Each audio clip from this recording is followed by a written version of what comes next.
पुरी जिला प्राथमिक शिक्षक यूनियन सांविधानिक सम्मेलन कुलमणि भवन परिसर में महाआडंबर अनुष्ठित होता। सम्मेलन प्रारंभ में सभापति सोमनाथ नंद सम्मेलन आभिमुख्य सहित शिक्षक मानकर विभिन्न दाबी संपर्क में आलोचना करते। संपादक रामनारायण मिश्र दीर्घ 3 वर्षर अभिज्ञता को आधार कर शिक्षक मान दाबी को समर्थन जनाई ताहा सरकार दृष्टिगोचर को अणाजिबा संपर्क में आलोकपात करते।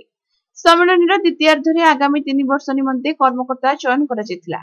सभापति भावे पुरुषोत्तम प्रधान, साधारण संपादक शिवदत्त नायक, उपसभापति सुरेखा देई और सूर्यनारायण सेठी, संगठन संपादक जितेंद्र कुमार नायक, युग्म संपादक सावित्री साहू, प्रहलाद मानसिंह, अभिराम केई, कोषाध्यक्ष सुरेंद्र नायक और संयोजक भावे मिहिर रंजन मानसिंह निर्वाचित होते। नवनिर्वाचित कर्मकर्ता मानकु पुरी जिला ओस्टा पक्षरु स्वागत करा जायतिला। सभापति विजय कुमार बराल, संपादक विभूदत्त नायक सम्मानित करथिले। मो मनरे गोटे चिंता थिला जे ये जो पवित्र पीठ नीलाचल धाम, ये नीलाचल धाम रे आम पुरी जिलार ऐतिह्य महान।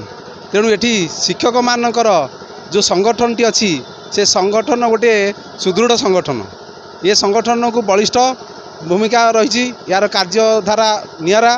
तेणु ये संगठन को आमे आगामी भविष्य में आउ यार संगठित करी यही पीठर जो कुलमणि भवन अच्छी तार उन्नति करूँ एवं शिक्षक समाजर उन्नति करूँ। शिक्षकों कल्याण निमंते संघ उद्दिष्ट। शिक्षक सहित आमर छात्र छात्री मानकर तथा शिक्षायतन केमती बहुत उन्नति करा पारिबो से प्रति आम संगठन ध्यान देव एवं सरकार सहित वर्तमान नुआ सरकार सहित आम संगठन और सहयोग क्रमे निश्चिंत भाव ये आगामी पीढ़ीर जो छात्र छात्री अच्छा उपकृत हेबे। आगु को चिंताधारा आम आगे संगठित हबू, प्रति ब्लॉक कर्मकर्ता सहित आलोचना करूँ। आमर जो आलोचना क्रमे जहाँ निर्यास बाहर ताकू कार्यकारी करूँ। शिवदत्त नायक, प्रधान शिक्षक शिशु गो ब्लॉक। आज जो आप पुरी जिला प्राथमिक शिक्षक संघर संपादक हिसाब से जनरल सेक्रेटरी हिसाब से तो कौन रखिए आप बार्ता? आज यहाँ जगन्नाथंकर इच्छा एवं कुलमणि भवनर परिवर्तन निश्चिंत हेब। जगन्नाथंक इच्छा रे आज मु जीति एवं मो टीम की नहीं निश्चिंत रूपे आम जिलार संपादक रूपे मु मोर कार्य सुचारू रूपे संपादन करी। दुई जन जाक समान भोट पाई तो मन भर कि गुला पड़ा तो आप मन भर कौन भाई? जो गुला पड़ा आम जगन्नाथ को डाकी जगन्नाथ आपण इच्छा जहाँ आपण इच्छा अच्छी जदि कुलमणि भवनर परिवर्तन चाहूँगी एवं शिक्षक मानकर पुरी जिला शिक्षक समाजर उन्नति चाहूँगी तेणु यह आशा करते जगन्नाथ मो कथा शुणी निश्चिंत रूपे पुरी जिला शिक्षक समस्यार समाधान सह ये भवनर उन्नति हो मोर आशा।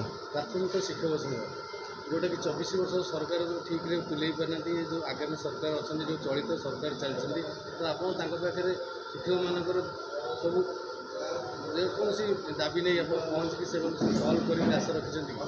निश्चिंत रूपे आम टीम नवनिर्वाचित जो मैंने हेलु आम जाइए आम नूतन भाव सरकार रही समस्त प्रतिनिधि सहित आम जोगाजोग करूँ एवं शिक्षक शिक्षायतनर केमती उन्नति हम शिक्षक मानकर विभिन्न समस्या अच्छी से विषय आम आमर दाबी उत्थापन करूँ। यहाँ आमर प्राथमिक विद्यालय मानक छात्र छात्री संख्या कमी जाऊँगी तो सब प्राइवेट स्कूल में पाठ पढ़ा प्रत्येक स्कूल में किभली छात्र छात्री संख्या बढ़ या किसी निश्चिंत रूपे आम खाली जे शिक्षक मानकर नुह आमर छात्र छात्री मानकर केमती पाठ पढ़ा आउरी उत्तम हेब एवं छात्र छात्री संख्या बढ़िबो सेतिपे आम पुरी जिले रे आम टीम चेष्टा करिवो। रामनारायण मिश्र मु पुरी जिला प्राथमिक शिक्षक यूनियन साधारण संपादक थी। आज इस्तफा देती कहीं आज पुरी जिला प्राथमिक शिक्षक यूनियन सांविधानिक सम्मेलन अनुष्ठित होब। ये सम्मेलन शिक्षक मान समस्या विभिन्न समस्या आलोचना होगा संगे संगे निर्वाचन अनुष्ठित होब और नूतन कर्मकर्ता मान निर्वाचित हो।